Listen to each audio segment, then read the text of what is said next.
It's not the only one here. I'm going to play another one for you. This is the George W. Bush, Colin Powell lead up to the invasion of Iraq. History is repeating itself.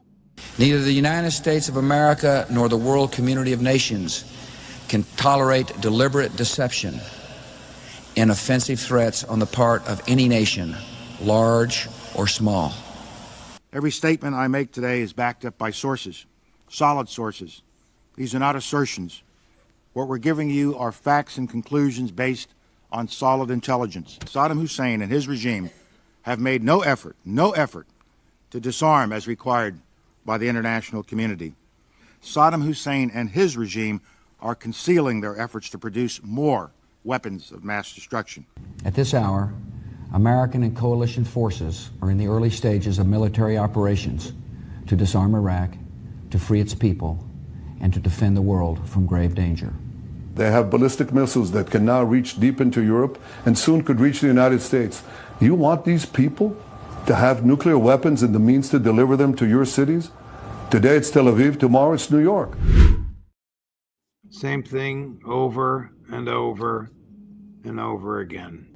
Listen, I was one of the principal public opponents of the Iraq War before it happened on March 19th, 2003.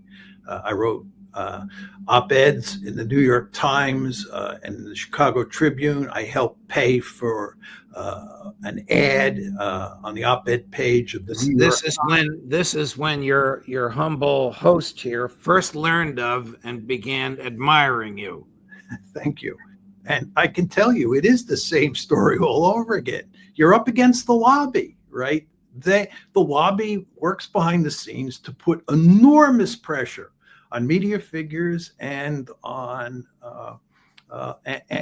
politicians and on policymakers to support these crazy wars. And people who have facts and logic on their side can barely get a hearing. It's really quite remarkable. It was easier to get something of a hearing back then than it is now. The situation has only deteriorated with time, in large part because the lobby has gotten more powerful.